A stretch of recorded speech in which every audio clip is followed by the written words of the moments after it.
Aujourd'hui, on va voir ensemble comment bien faire l'amour dans l'eau, que ce soit dans l'eau de mer, dans un jacuzzi ou dans une piscine.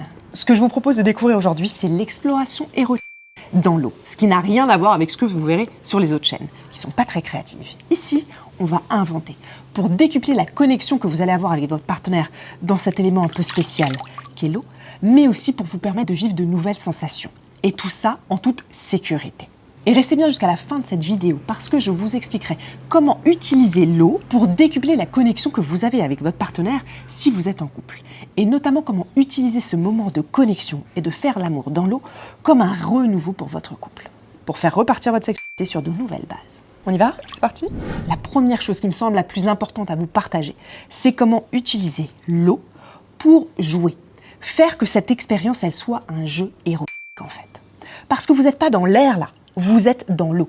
Donc vous allez utiliser au maximum ce paramètre-là et je vais vous expliquer en détail comment moi je fais pour jouer en utilisant de l'eau. Donc en premier, c'est de visualiser que vous êtes un explorateur là et vous allez utiliser ce paramètre de l'eau pour jouer le jeu à fond. Vous pouvez vous connecter aussi à votre côté enfant, votre côté joueur, vous pouvez titiller, vous pouvez éclabousser, utiliser de l'eau. Ensuite, vous n'êtes pas dans l'air, ça encore je vous l'ai dit. Donc les propriétés de l'eau vont s'appliquer sur vos corps. Ça veut dire quoi? Concrètement, le corps de ma partenaire ou mon corps, il va beaucoup plus flotter. Donc je peux réaliser des positions qui seraient impossibles à réaliser sur la terre ferme. Ça, c'est un paramètre à exploiter à fond. D'un coup, votre partenaire, vous allez pouvoir le ou la porter super facilement. D'une seule jambe, même si vous n'êtes pas très musclé. La personne va flotter et l'eau va vous aider.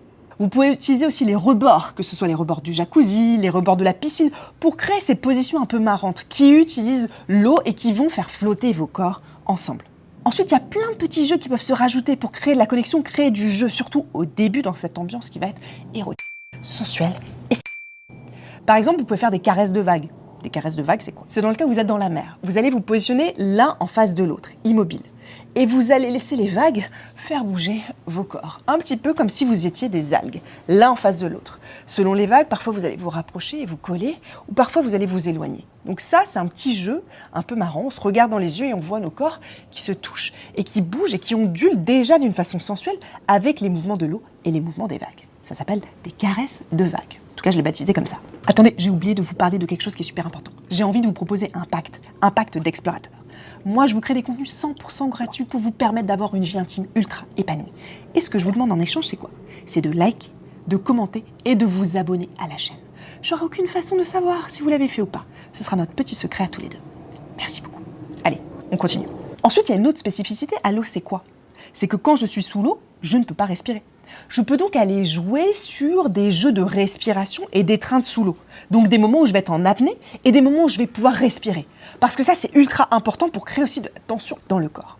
Et je peux faire ça d'une façon alternée, c'est-à-dire qu'il y a une personne qui plonge sous l'eau, qui ne peut plus respirer, et qui va jouer en apnée sur le corps de l'autre pendant que l'autre est à l'extérieur et continue à respirer. Ou alors on peut être tous les deux sous l'eau, à ne plus pouvoir respirer et à faire des choses sous l'eau dans cette tension, dans cette pression de l'apnée, on ne peut plus respirer. Ça peut être des caresses sous l'eau, quand on ne peut plus respirer, tous les deux.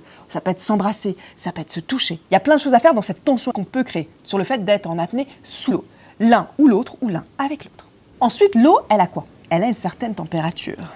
Là, je suis dans un jacuzzi, mon eau, elle a 35 degrés, elle est chaude. Du coup, je peux jouer sur quoi? Sur le contraste de température. L'eau, ça a quelque chose d'enveloppant. Vous voyez, là, je mets ma main dans l'eau. Ma main, directement, elle est enveloppée par une douce sensation de chaleur. Qu'est-ce que je vais faire? Je vais prendre à côté de mon jacuzzi un verre avec des glaçons, bien froids.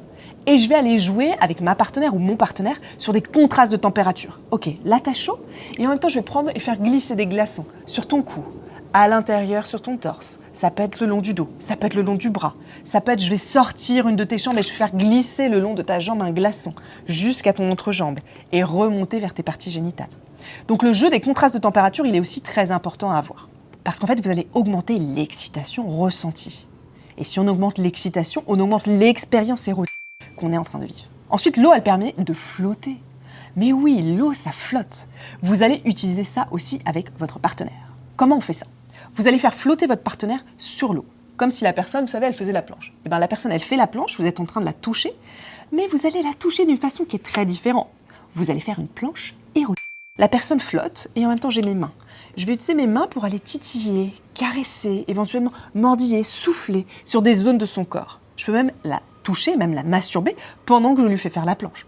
Donc je vais aller assez toucher et la personne en même temps, elle fait la planche. Elle doit être dans un état de détente et de lâcher prise. Et ça, c'est ultra intéressant parce que là, on travaille en même temps la connexion et la confiance. Cette personne, elle est là. Vous la tenez, elle flotte, elle ondule. Donc elle doit se lâcher. Et en même temps, vous allez rajouter ce paramètre de tension grâce au petit toucher que vous allez distiller. Toucher, bien sûr. Vous pouvez aussi utiliser la flottaison comme un moment de connexion avant de faire l'amour ou même à la fin.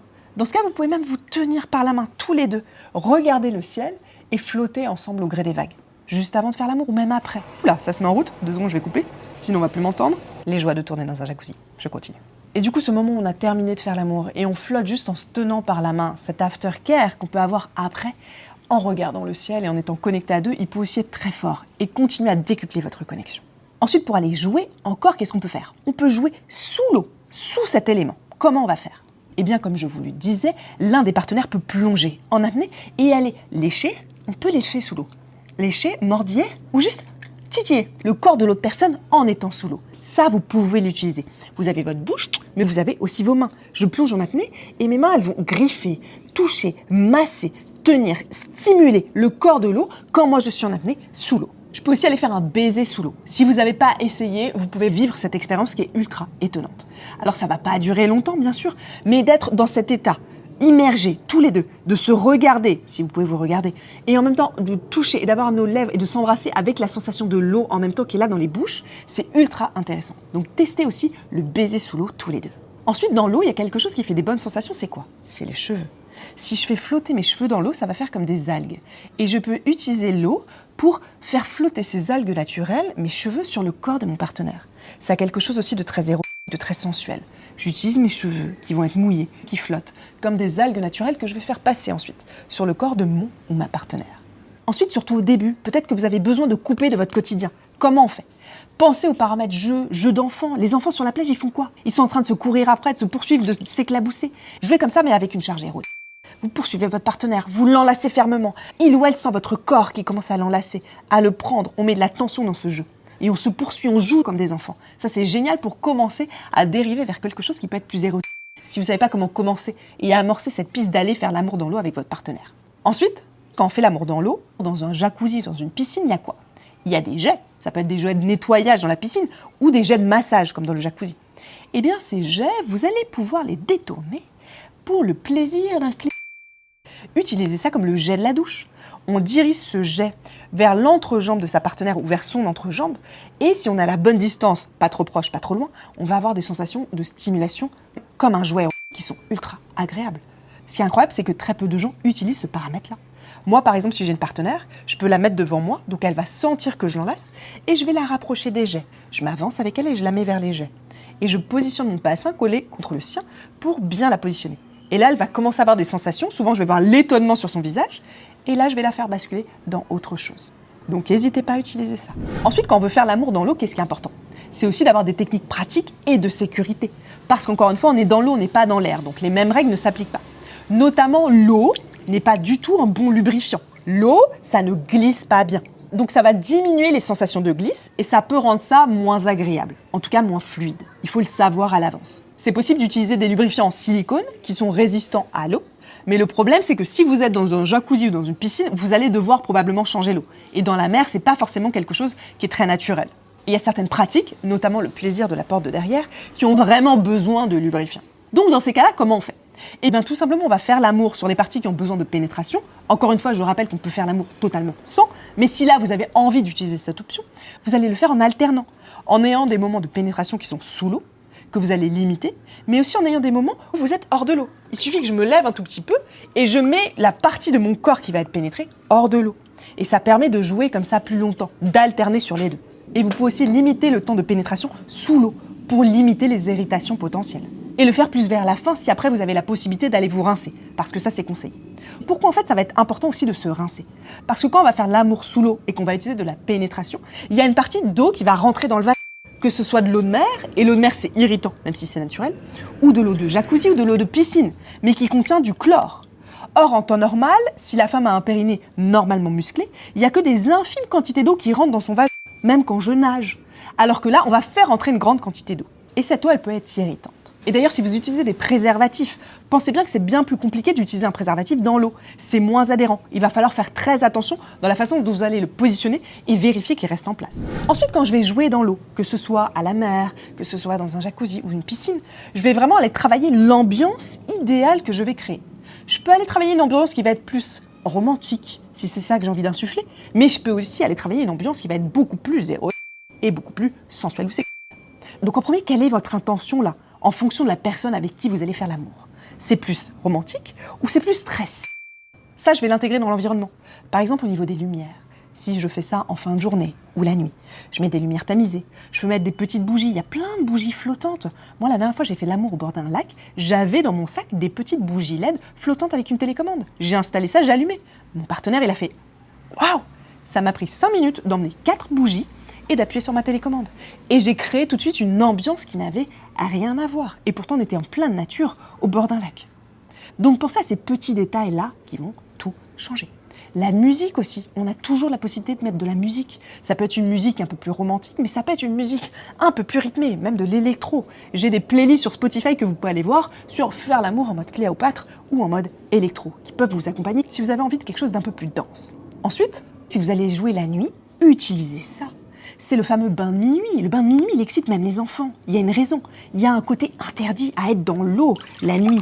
Et l'eau, la nuit, elle change de forme. Elle peut devenir un peu plus sombre, un peu plus noire. On rajoute du mystère, on rajoute de l'intimité. On peut rajouter un tout petit peu de peur là aussi. Et ça va décupler l'érotisme, décupler la connexion et décupler le plaisir.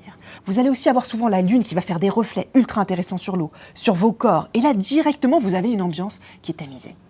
Ça va vous permettre aussi, si vous êtes dans beaucoup plus d'obscurité, de vous concentrer sur d'autres sens que celui de la vue. Là, on est dans l'eau, on a déjà des sensations qui sont différentes. Mais ça fait quoi d'aller toucher ma partenaire alors que je la vois à peine?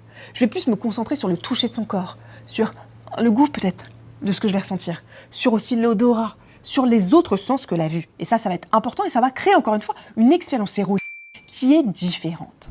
Ensuite, quand on veut bien faire l'amour dans l'eau, ce qui va être important, c'est la communication autour notamment du confort. Pourquoi ? Parce que comme on a vu au-dessus, l'eau, elle peut irriter, elle peut brûler, elle peut rendre les sensations en fait inconfortables, notamment au moment de la pénétration. Donc ça va être important de le verbaliser en amont pour que les deux partenaires se sentent à l'aise d'adapter, d'arrêter éventuellement la pénétration et de passer à autre chose. Encore une fois, on peut faire l'amour de 1001 façons différentes. Soyez créatifs ici. Parce que très concrètement, il y a certaines personnes qui vont commencer à ressentir de l'inconfort, mais comme on est dans une expérience un peu spéciale, dans un moment un peu magique, qui vont juste ne pas oser dire que ça commence à brûler. Donc dites-le en amont. Est-ce que ça te brûle? Est-ce que tu as des sensations d'inconfort? Ou est-ce que c'est OK là? Donc parlez pour que la personne elle soit à l'aise de dire « Ah oui, en fait là ça commence un peu à me brûler. Peut-être on peut adapter. » Et c'est pareil sur les autres sensations. L'eau, elle décuple les sensations par exemple de froid ou de chaud. Si la personne elle est en train de geler dans la mer ou dans la piscine et qu'elle n'ose pas vous dire, mais que dans sa tête elle est en train de crier en mode « J'ai froid, j'ai froid, j'ai froid, c'est super inconfortable », ben en fait elle va pas vraiment passer un bon moment et elle va se forcer. Donc ça aussi, est-ce que tu as un peu froid? On peut adapter, on peut continuer à l'intérieur, on peut se sécher, on peut s'envelopper dans des serviettes, on peut faire plein de choses. On est là pour jouer et prendre du plaisir. Donc ce serait bête juste parce qu'on n'a pas parlé de ne pas rester sur ce paramètre-là. L'eau, ça peut aussi être un très bon moment de préliminaire et d'aller jouer ensuite ailleurs. Ensuite, bien sûr, vous allez respecter les limites de l'autre personne. Si l'autre personne, par exemple, elle n'a pas envie ou elle a peur de le faire dans un lieu public, ce qui peut être très agréable, en ayant peur d'être découvert, vous allez respecter sa limite. Ok, peut-être qu'il y a du monde autour et peut-être que cette personne, elle ne se sent pas confortable de faire ça à cet endroit-là. Vous respectez. Et peut-être qu'il ou elle a d'autres limites à poser. Eh bien, on écoute ce cadre-là. Ensuite, au début de la vidéo, je vous parlais d'utiliser cet élément eau pour créer une connexion différente et un renouveau de couple, pour partir sur de nouvelles bases. Qu'est-ce que j'entendais par là? Eh bien, en fait, ce que je veux vous expliquer, c'est que l'eau, c'est un élément un peu particulier, qui a une symbolique forte. C'est quoi la symbolique de l'eau? Eh bien, on utilise par exemple l'eau dans les rebirths, dans les renaissances aquatiques qu'on fait. Parce que l'eau, ça a un côté purificateur. Donc, vous pouvez aussi voir et même en discuter ensemble pour se dire, OK, en fait, on va créer une sorte d'expérience où on va utiliser l'eau pour purifier nos corps, purifier nos couples et créer une expérience qui est différente, où on va aller travailler notre connexion pour transformer la façon dont, par exemple, la sexualité s'intègre dans notre couple. Par exemple, vous pouvez vous dire que vous allez vous purifier en rentrant dans l'eau. C'est très symbolique, hein, mais juste vous dire qu'au moment où tous les deux vous rentrez dans l'eau et que vos corps touchent l'eau, eh bien c'est une sorte de purification de vos corps. Vous êtes comme deux nouvelles personnes qui vont faire l'amour, un nouveau couple en fait, grâce à cette eau et grâce à cette expérience que vous allez vivre ensemble. Ça peut aussi être une façon de laisser derrière soi les soucis quotidiens, toutes les pensées, tous les problèmes peut-être que votre couple il a. Vous rentrez dans l'eau et là, on laisse tout de côté. L'eau, elle va nettoyer un petit peu les pensées, nettoyer tout ce quotidien qui peut-être vous pèse en fait. Vous pouvez aussi parler ensemble en couple, d'utiliser l'eau comme inspiration. L'eau, c'est quoi? L'eau, c'est fluide, c'est flexible, c'est adaptable. Donc ça aussi, ça peut être une façon de transformer et d'insuffler un peu plus de flexibilité, d'adaptabilité comme l'eau dans votre couple. De se dire que là, maintenant, vous allez être plus flexible et souple ensemble, à mieux réussir à vous adapter aux désirs, aux besoins, peut-être aux incompréhensions qu'il existe dans votre couple. D'ailleurs, vous pouvez voir la vidéo sur Oser parler que j'ai faite, elle va vous aider aussi à mieux communiquer sur ce sujet-là. Donc vraiment, utilisez le symbole premier de l'eau. L'eau, c'est un renouveau. Vous plongez votre couple, votre relation dans cette eau et vous allez en sortir transformé, purifié sur de nouvelles bases. C'est ça que vous pouvez aussi poser comme intention et le verbaliser. Là. Je crois en notre couple, je t'aime, je veux qu'on vive une expérience de connexion qui est différente et qu'après on passe sur de nouvelles bases ensemble. Et ça, j'ai vraiment envie de le faire avec toi. Ça peut être comme si on démarrait une nouvelle relation sur de nouvelles bases. Et ça, c'est quelque chose qui peut toucher énormément votre partenaire. Voilà, vous avez tous les paramètres pour bien faire l'amour dans l'eau et surtout pour créer une expérience qui est différente de ce qu'on voit d'habitude. Pour pas juste transposer ce qu'on fait sur la terre ferme, ce qu'on fait dans une chambre, ce qu'on fait dans un lit, dans l'eau. Pour créer une connexion, un jeu de la tension et vivre une expérience qui est vraiment inoubliable avec votre partenaire.